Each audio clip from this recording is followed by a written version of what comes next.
Lieutenant Colonel Chris Ugokwe left and Brigadier Muhammadu Buhari captured together in an undated photograph, likely circa early 1980s. Both men joined the Nigerian military in the early 1960s. Ugokwe claimed that he enrolled on the same day as both Buhari and Shehu Musa Yaradua. Ugokwe was officially put on army leave after the reprisal coup of July 1966. His escape from the north, which had become unsafe for officers and people of Eastern region origin, was facilitated by Lieutenant Colonel Hassan Usman Kassina, the governor of the northern province, to whom he was serving as ADC. In September 1966, Ugokwe was escorted to Kaduna railway station by Ibrahim Babangida and Garba Duba before embarking on his journey to Eastern region. Ugokwe fought on the side of the secessionist state of Biafra between 1967 and 1970 as a brigade commander. He was reabsorbed into the Nigerian army after the Civil War with a loss of seniority. He was significantly involved in two prominent military operations after his reabsorption into the Nigerian army. As a major, he was instrumental in flushing out dissident soldiers led by Lieutenant Colonel Buka Suwa Dimka from Broadcasting House during the abortive coup of February 13, 1976.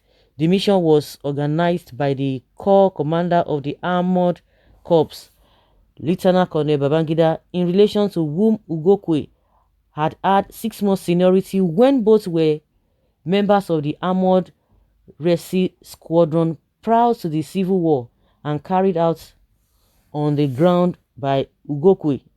The regimental commander and Lieutenant Colonel M.B. Mayaki, Ugokwe leading the armored offensive, and Mayaki himself an armored corps officer in infantry assault. Captain Jimmy Okojoku was also an influential fighter on the ground. As a member of the General Staff in April 1983, Lieutenant Colonel Ugokwe was assigned by Major General Buhari, General Officer commanding GOC, the 3rd Armored Division in Jos, to recapture 21 islands located on Lake Chad from Chadian forces led by Idris Deby, the Chief of Army Staff. Ugokwe arranged for the relocation of the headquarters of the 3rd Armored Division to Maiduguri, and in combination with 21 Armored Brigade, succeeded in recapturing all 21 islands along with an extra 2 islands that were seized. He retired in 1985 as a Lieutenant Colonel. Lieutenant Colonel Ugokwe died on December 30, 2016. Muhammad Buhari was involved in the coup which overthrew Major General JTU Agun Irosi in July 1966 and fought for the federal side in the Nigerian Civil War. He was also involved in the coup of July 1975, which removed General Yakubu Gowon and brought to power Brigadier Muritala Muhammad. During the 1970s, Buhari served as a military administrator of Borno State, the Federal Commissioner for Petroleum and Natural Resources, and as military secretary. During the 1970s, Buhari served as a military administrator of Borno State, the Federal Commissioner for Petroleum and Natural Resources, as military secretary. Buhari graduated from the U.S. Army War College in Calasius, Pennsylvania, as a master in strategic studies. During the early 90s, first as a brigadier and then as a major general, he went on to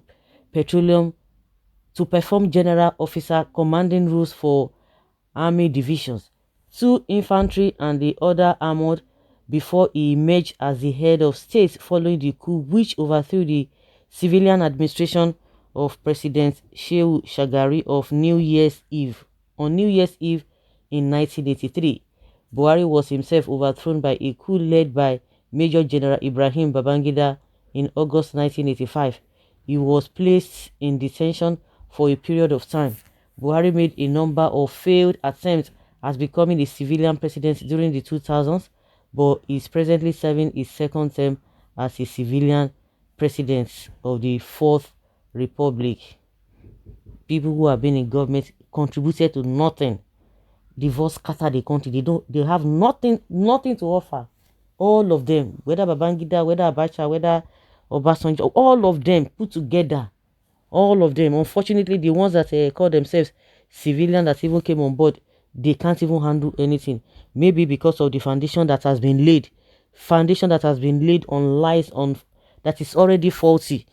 That is why things are not just moving forward. When you just begin to hear these stories, it's so annoying because at the end of the day, you begin to ask yourself, where are we today with all this nonsense story here and there? This one was this one was that.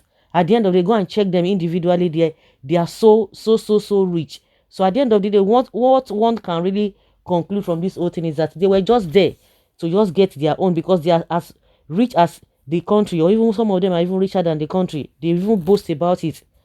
Go and check all those who have served.